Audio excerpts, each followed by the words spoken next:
Hey team, this is the Innovation Inc. podcast, and I'm your host, Liz Brown Evans. We sit down with our favorite entrepreneurs and nerd out on anything that involves innovation in the corporate space.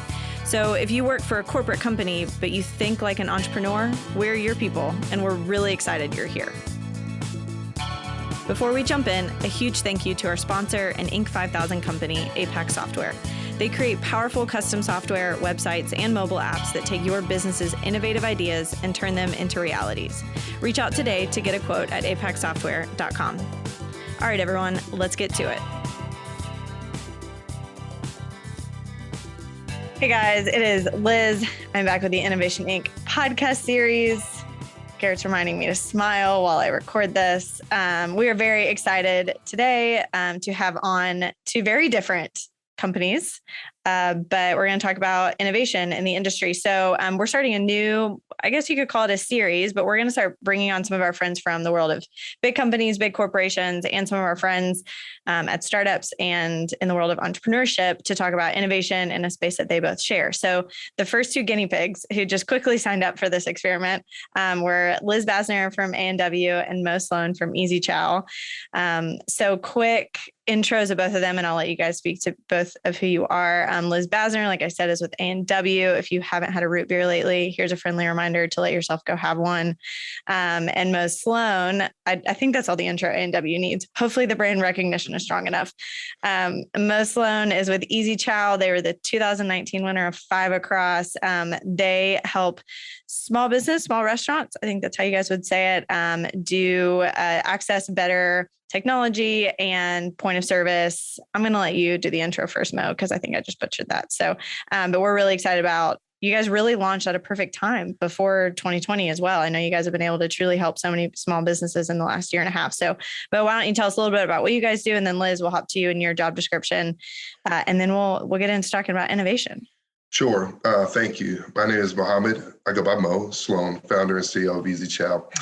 Easy Chow is a direct digital ordering platform for restaurants and hospitality organizations. I worked for several years for Papa John's International, and I got to see the benefit of technology. And I thought, wouldn't it be really great if smaller, medium-sized organizations had access to the same technology that Papa John's had access to? And what could they do if they could compete on a level playing field, so to speak? And so that was really the idea and the genesis of Easy Chow, was to provide democratized technology, starting with direct digital ordering for restaurants and whatnot. Awesome. Liz, why don't you tell us a little bit about yourself and what your role is at A&W? Sure. I'm Liz Basner. I am our Senior Director of Marketing. I've been with the brand for almost 10 years. We are the oldest franchise restaurant chain in America. We've been around for 102 years. And while root beer and root beer floats are definitely our signature items, we do serve food as well. We've got about 550 locations across the United States. We're in 41 different states, I believe. So we've got a pretty big footprint, although we do have a very heavy concentration in areas like the upper Midwest and the West Coast. And it's always a great day for a root beer float. As we like to say, you can't have a bad day while you're having a root beer float. I think that has to be true. I've never seen someone mad and drinking a root beer float. Awesome. Well, so let's get into it. What we kind of want to talk about is, what does innovation look like in the restaurant industry? What's the current landscape of technology and how that's affecting it? So Liz, I know we chatted a little bit before this. Why don't you start us off? It sounds like you recently went to a tech conference around innovation in the restaurant space. What does that look like? What does it look like being at a tech conference for the restaurant industry? It's really, it really runs the gamut. So I was at the Restaurant Franchising Innovation Summit in Atlanta a couple of weeks ago, and you really had representation from restaurants that were very wide spanning. So you had some more local, sort of mom and pop or small chains, all the way up to some very big, large franchises that have, hundreds or sometimes even thousands of locations. And restaurants and technology, I think, are inextricable. I can't actually think of an industry where you could get away with like just not using tech at all. I think that we have passed that point. But you've got people who are on very different sort of levels of learning and awareness and different levels of adoption as well. So the interesting thing about restaurants is the barrier to entry to just open a restaurant is pretty low. Pretty much anybody, if you've got the money and you can find the real estate and you know a little bit about what you were doing, you can open a restaurant. But that does not translate or correlate at all, oftentimes, to familiarity with technology. So I like what Mo says about democratizing technology, because I think in the restaurant industry, that's really important, because if you have some smaller chains or even independent restaurants, it can be really daunting to try and compete with large brands, McDonald's, Burger King, Dairy Queen, some places that are really big, that have a ton of people who are focused solely on tech all the time.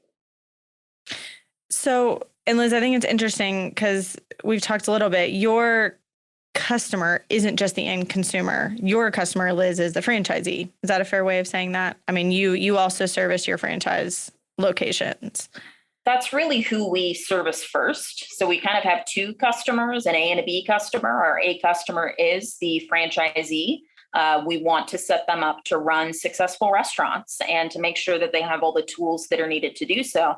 And part of that is making sure that consumers want to buy what we're offering. So it's really a two-tiered sort of system. And Mo, you're focused specifically more on these small businesses. How do you see them engaging with technology? I think Liz said it well. I don't really know if it's an option to not engage with it, period, but Sure. That could really run the gamut.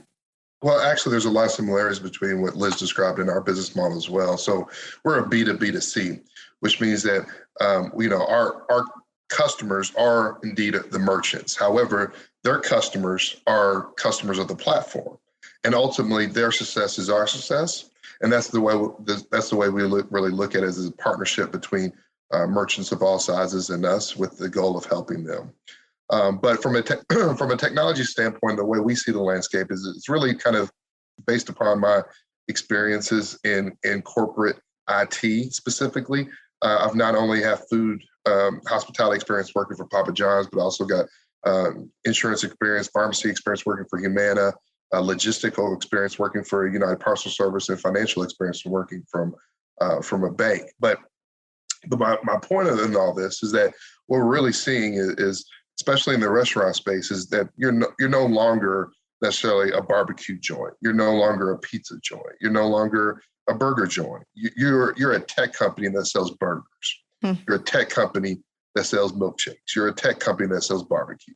If you look at it from that perspective, then I think the restaurants will be well positioned to take advantage of the future landscape. And that's really what we try to do with our merchant partners is solve their immediate problem, which is a lot of times is the third-party ordering and how problematic that is for both the merchant and the customer, and we solve that problem for our merchants. But it's beyond that. It's really starting to educate the merchant and teach them how they can they shouldn't take a knife to a gunfight, right? They need to use the same weapons and for lack of a better analogy, as everybody else. So think of yourself as a technology company with food trucks. Yeah, I think that's brilliant. Liz, maybe you first, and then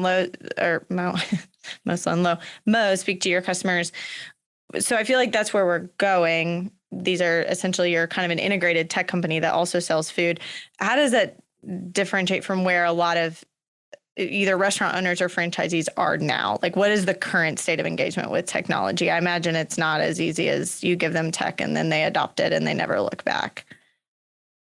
Yeah, I can't think of a time when that's ever happened. You give somebody tech and they're like, thank you, this is exactly what I needed and I will use it as it's intended. And we have no further questions. I don't think that's ever happened. It's interesting because with our system, we really have people that are all over the spectrum. So we have 5 restaurants that are still cash only.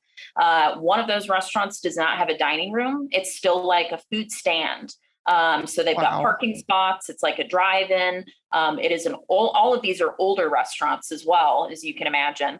And so they have been able to get away without utilizing a lot of technology for a very long time, for decades, basically. However, even those restaurants have had to adopt some things. One thing that we really make sure that we provide as a franchisor is that listing information is correct. So we want to make sure that restaurants are on Google Maps, Apple Maps, that they're Google searchable, that they've got basically online real estate that lines up with all of the correct information so that consumers can literally just find this restaurant. It's like step one to making money. People have to be able to find you so that they can give you some. And then we've got a restaurant that's opening in 2 weeks that's got, the latest and greatest POS system. They've got, the latest and greatest in Wi-Fi. They've got really a lot more tools at their disposal than some of the other restaurants do. And really for us, I think a big part of our job is to show use cases and really show that we're not suggesting technology for the sake of it, just because it's cool or we can say that we're using it. We have to prove that this is something that will make their lives easier, that will save them time, that will save them money, and also make them money in the end. Yeah, Mo, how about you? I mean, what's the spectrum that you see of technology adoption?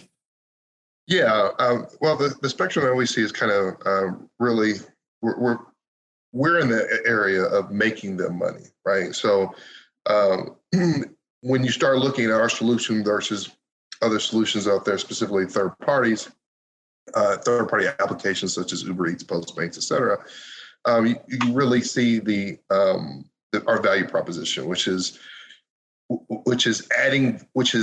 letting them control their own direct channel, right? And so what has happened over the years is that a lot of merchants have fell into the trap of relying on third-party applications to basically produce that customer funnel from a digital perspective, right? Mm-hmm.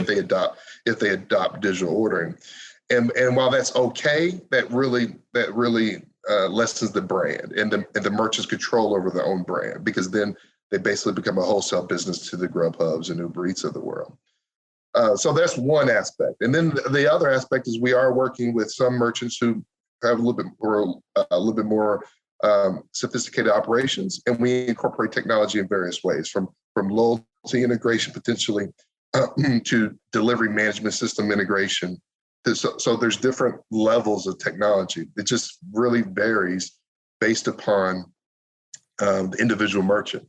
And we've got some, for example, some franchisors similar to A&W who want to know exactly what's happening at the store level so that they can make sure that the correct royalties are getting paid, right? Because in the case, if you are a cash-only business, you might be able to actually avoid paying royalties, et cetera, because there's no tracking and auditing. So it kind of runs the gamut. It just depends on the merchant's individual current thought process and then their long-term or 2 to 4 year strategy.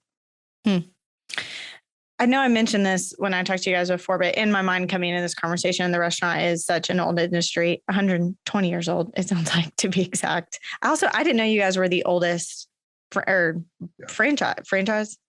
No, we beat White Castle by 2 years, I think. That's very cool. I didn't know that. Just sliding in there. Yeah. Where was the first one? Lodi, California. Is it still there? It is not. We do still have a restaurant in Lodi, and it's really cool.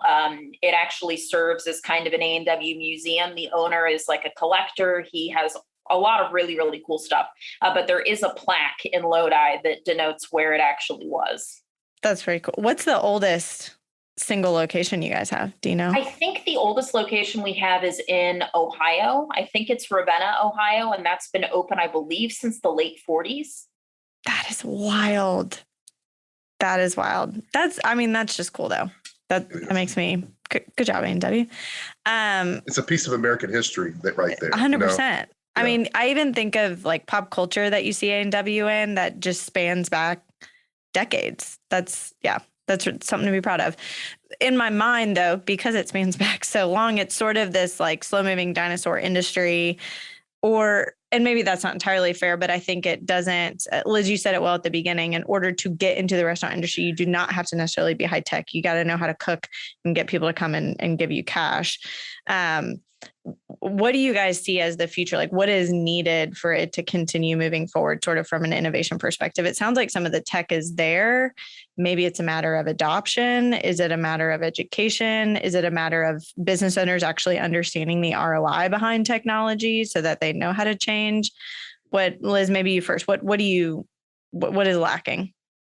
I think it's all of those things. And I think the thing that is helping the most is, number one, the big lesson from COVID in terms of the restaurant industry, at least, is it sort of forced adoption on people who may not have considered it before. So it might not have gotten everybody all the way to Bright. But I had, personal conversations with franchisees who were asking about online ordering. They were like, how can I download the app so that I can see what you guys are up to online? And it was people that I never would have expected I'd be having that conversation with. So I think part of it is just the zeitgeist of finally accepting that tech is here to stay. And it's really what the consumer wants. I don't think that we'll ever go back to a time where consumers will allow for less convenience. People got used to curbside pickup. They got used to online ordering. They got used to being able to see exactly what the menu was before they got to a location. I know updating hours was a big thing that our web team did last year. It seemed often multiple times a day we were having to change hours just to let people know when restaurants were open, if they had limited their hours. And so I think it was really forced adoption for a lot of franchisees. And I think the second part of that it's becoming much more affordable. You've got companies like Easy Chow who have really decided that, to democratize technology and that everybody should have access to this in some way, shape, or form. So you don't necessarily have to be a huge company that has, millions and millions of dollars to spend on these sort of technologies and applications. And so I think that that's exciting because it also, it really challenges the tech companies to be like, okay, you're no longer the only player in this space. We now have options to choose from. And so it keeps everybody on their toes as well. Mo, what are your thoughts? Sure. I think it's here to stay. As Liz mentioned, convenience is not something that people want to give up once they have it. Once the genie's out of the bottle, I don't hear my kids begging to go back to a rotary phone. So I don't think it's so. Convenience is here to stay. It's only going to quote unquote get worse or progress depending on how you look at it, right? And so I think it's incumbent upon technology companies such as ourselves to really continue open dialogues with merchants to understand what problems are they seeing. Because really what we want to do is we want to provide ROI. We don't want to give them technology for technology's sake. We really want to show them the ROI, right? And so the greater relationships we have with our merchant partners where we can talk, where they share operational information and help us understand their problems, then we can make adjustments, do things to solve their issues, right? And so that's really, to me, what the future looks like is, and from our perspective, being very merchant-centric and thinking about operations as a key component of what happens, operations and marketing. We want to continue those dialogues with merchants to understand what problems they're seeing and how technology can bridge the gap and solve some of those problems. Because that's exactly what it should do. It should make life easier for restaurateurs. But the most obvious one that we're obviously keeping track of is autonomous delivery. And I think once that becomes viable at scale, then that's really, it's going to be a land grab at that point. And merchants and restaurateurs are going to have to find those technologies which allow that to happen because it will be affordable essentially at that point. Sure. I have maybe an elementary question that could be helpful for our listeners. When you're thinking of technology in a restaurant space, let's start with for restaurateurs of small business. What are the different aspects where technology can touch? I know we've talked about delivering or point of sale, but I mean, there's a lot more than that. So what are we talking about?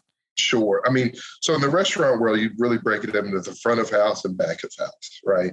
And those are kind of two different areas, right? And the front of house is servers and and things that the customer sees. The back of house is all the things that goes on in the kitchen that the customer never sees that needs to happen. But basically, technology can touch anything and everywhere, right?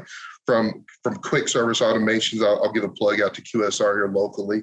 They work on the kitchen display system back then, some components of that. That's a back office system, that's technology. From inventory management, from accounting, point of sale, credit card processing, marketing, all those are touch points for technology. And then, you've got the obvious, the order at table, the digital ordering, the kiosks, the pay at table, those kind of things that the customer sees. But from really, if you start looking at what some of the lessons that I think the big brands, the Yum brands, et cetera, learn from COVID, it's, hey, we can make just as much money, but cut out a large portion of our expenses, i.e. labor, through technology and ghost kitchens. So you're going to see more and more of the rise of ghost kitchens, where it's not going to be, you don't need a big footprint. You just need a kitchen, and your only limitation is how many orders you can get out through the kitchen in an hour. Liz, I know you had some interesting thought. I mean, how do you see labor and technology, especially after COVID, the landscape we're in right now? What does that relationship look like? Yeah, it's interesting. Labor is obviously something that is at the top of everybody's mind, and certainly it's impacted the restaurant industry. And Mo's right. If you can make just as much money but not have a dining room, so you suddenly no longer have to have a cashier, you don't have to have someone who cleans it, you don't have to worry if the bathrooms are sparkly clean all the time. Like, it really makes a difference when you don't have to have people in your facility, whether that's because they're doing delivery or drive-through, or if it's a ghost kitchen, you don't have to have customers at all. No one's going to know what it looks like. They'll only know what the end product is. It's really fascinating to see how that has changed so quickly.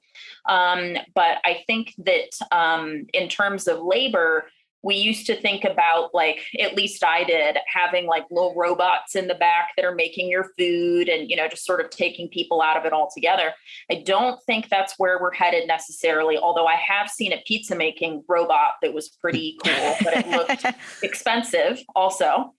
But I think that we're looking more at things like ways that it can make a team member's life easier as well. So a lot of the vendors that I've talked to lately have to do with payroll processing, and people are no longer satisfied with a paycheck every 2 weeks.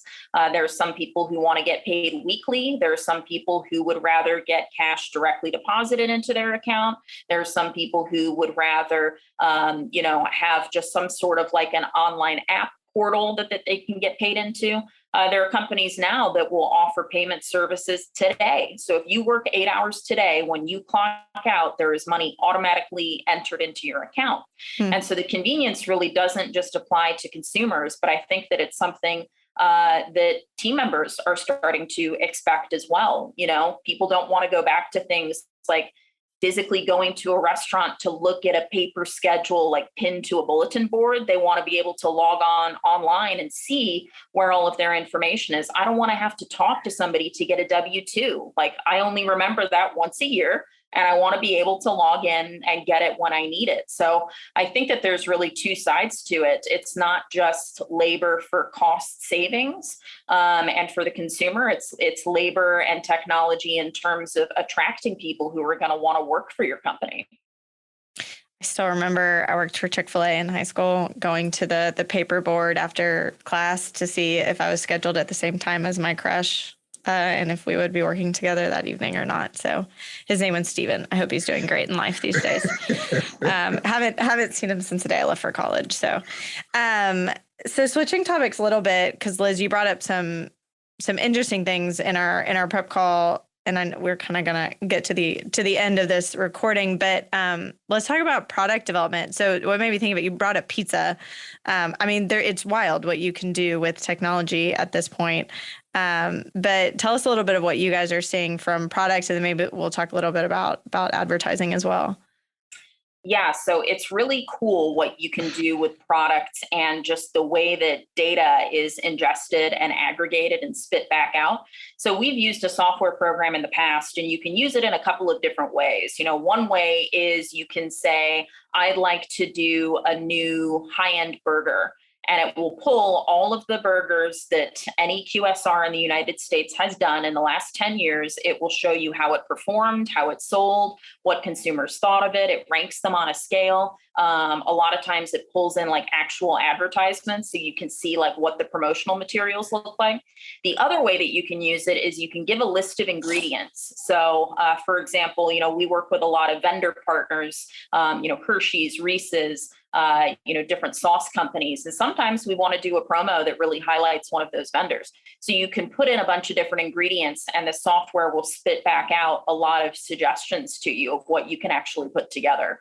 So I'm sure people can imagine the first 2 times we used that, I did it as it was intended. And after the third time, I was giving it the most insane ingredients that you could think of.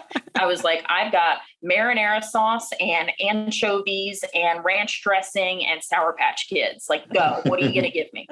Clearly, they had thought of that because it basically will come back and say, this is not a real product. Like, no one's trying to do this. You should not be doing this.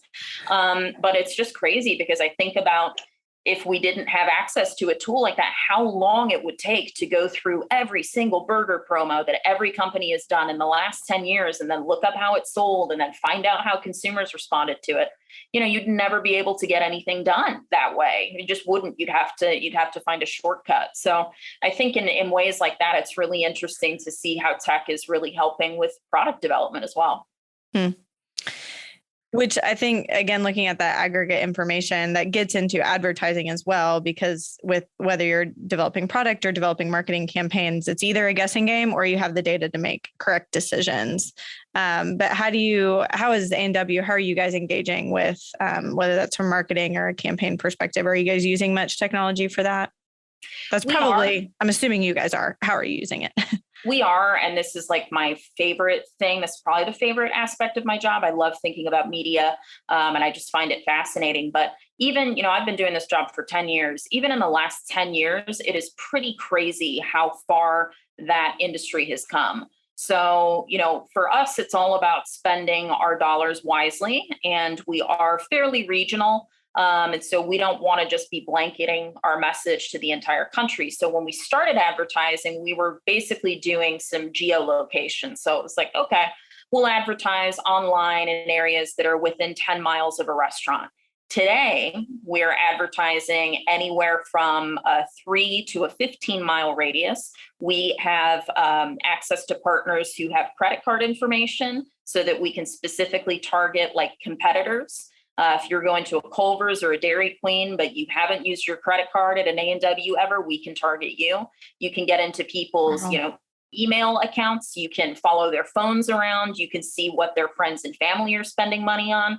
If people have kids. So it's just nuts. Of course, the more layers you add to your targeting, typically the more expensive it gets. So there is a threshold where it's just not worth spending $10,000 to reach 2 people. But the amount of information that is available about consumers online is wild.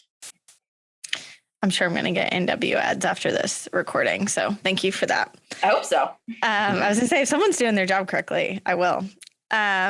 Mo, I know what is capitalizing on marketing look like for some of these smaller companies? Obviously, I'm assuming your customers don't maybe have, tens or hundreds of thousands of dollars, but there's still something you can do. And then how do they capitalize on that? Yeah. So when we're pitching our idea to investors and to entities such as that, we talk about the benefits of marketing, and we talk about the benefits of ordering, right? But it's really when you combine marketing and ordering together that you get the maximum benefit.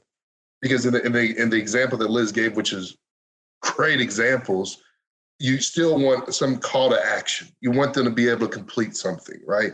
And so you can target the customer, you can find the customer, and you get the ideal customer profile, and you're resonating with that customer. You want them to be able to make a transaction, to spend money with you right then and there, right? Not wait 10 minutes, not wait 30 minutes, not wait this afternoon, spend money right there. So from our perspective, what we try to do is we try to bring in the benefits of marketing and combine it with ordering, right? And really educate the merchant, say, hey, if you're spending this much money, let's look at, a typical Grubhub account, right? You might be paying 30% for that order. But what if you were to pay effectively 2% for that order? And then you could take the 28% that you're spending to grow Grubhub's brand and grow your own brand through digital marketing and advertising or print media or whatnot, right? Or more decals on the windows or or signs on the expressways or everything. So you can really then see, if you utilize money in the effective ways such as Liz described, you can really get a bang for your buck. And what we try to educate people is from a digital e-commerce perspective, bring them together. That's great. Well, guys, you've been so generous with your time. I feel like we just kind of got into it. I'm sure there's a million more things we could talk about, but go find a pizza robot is my number one takeaway from this. And I know there are some in New York. I used to live there. I always wanted to try one. But why don't you guys quickly maybe just give a shout out? How can people find you? Liz, do you want them to follow you guys on Instagram? Do you want them to go buy a burger right now? Maybe the next call to action. And then Mo, what's the best way for people to find out more about Easy Chow? Yeah, definitely check us out. If you go to awrestaurants.com, you can find a location that's close to you. We also have an app that you can download on either iTunes or Google Play. Here in Lexington, we've got 2 company restaurants, and you can get your order curbside. You can go through our drive-through. You can get it delivered. So there's a lot of different ways. And we definitely want you to buy a burger and a root beer float. For us, they can just go to our website, easy-chow.com, easy letters E and Z -chow.com, where they can learn more about us. And if any restaurateurs out there listening, if they have any questions, they can go to that site, fill out our contact form, and we'll be in touch, and we can help them regardless of whatever decision they decide to go and direction they decide to go in. Awesome. Well, guys, thank you for being so generous with your time. This has been exciting. Excited to get this out and hopefully get people talking about innovation in restaurants. So we'll have all of those links in the show notes that everyone can check out, and we'll see you next time. Thanks for tuning in, everyone. If you know someone who should be on our show, even if it's you, reach out to us at innovationincubated.com. And while you're on our website, sign up for our newsletter. Lastly, thanks to our sponsor, Apex Software. The right software partner can change everything. So reach out today at apexsoftware.com. Until next time, go team.